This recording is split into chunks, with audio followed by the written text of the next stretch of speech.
అందరికీ నమస్కారం. మీరు చూస్తున్నది ఒక నది కాదు, ఒక కాలువ కాదు. ఇది ఒక రోడ్డు. ఇది చిత్తూరు జిల్లా పొలంనేరు నియోజకవర్గం బైరేడుపల్లి మండలం పెద్ద చల్లారుగుంట గ్రామం కొమ్మరుగుంట పెద్దపురం పెద్ద చల్లారుగుంట రోడ్డు. ఇది నీరు దాదాపు ఒక నెల రోజుల నుంచి నీటి ప్రభావం అనేది వెళ్తుంది. దీని గురించి ఏ అధికారి మరియు నాయకులు పట్టించుకోలేదు. ఈ నీటి ప్రభావం వల్ల రోడ్డు అనేది చాలా వరకు డ్యామేజ్ అయ్యింది.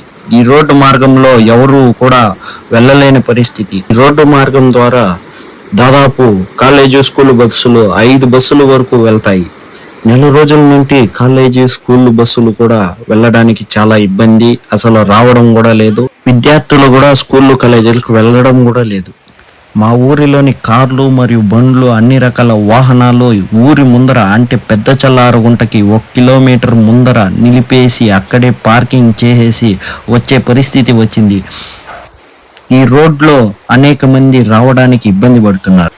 స్కూల్ పిల్లలు అయితే అసలు వాళ్ళ తల్లిదండ్రులు అయితే రావడానికి ఈ రోడ్లో అసలు అంపియడం కూడా లేదు. ఈ కాలువ ద్వారా 2 పిల్లలు కొట్టుకోపోవడం జరిగింది. ఈ కాలువలో వాహనాలు చాలా ఇరుక్కుపోయి చాలా ఇబ్బంది పడ్డారు.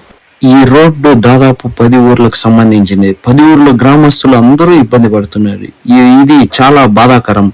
చాలా మంది ఈ కాలువలో పడిపోయి మరియు చాలా మంది వాహనాలు రిపేర్ అయిపోయి చాలా ఇబ్బంది పడుతున్నారు. ఇది చాలా బాధాకరం.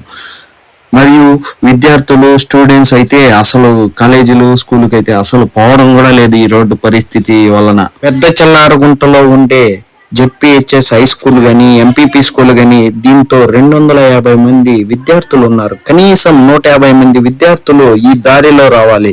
స్కూల్కు వచ్చే సార్లు మేడములు మరియు గ్రామానికి వచ్చే పాల్బండ్లు ఇతర వాహనాలు ఒకవేళ ఎమర్జెన్సీ అయితే అంబులెన్స్ కూడా రాలేని పరిస్థితి మా ఊరికి వచ్చింది. ఇది చాలా బాధాకరం.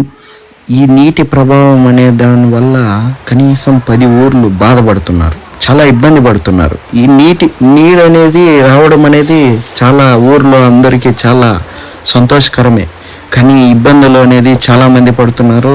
అసలు ఈ రోడ్డు ద్వారా పోవాలంటే భయం. కనీసం ఈ రోడ్డు ఇలా ఉంది అని కూడా పట్టించుకోలేని అధికారులు నాయకులు అందరూ ఎవ్వరు కూడా అసలు ఈ మా ఊరు గురించే పట్టించుకోలేదు ఎవరు.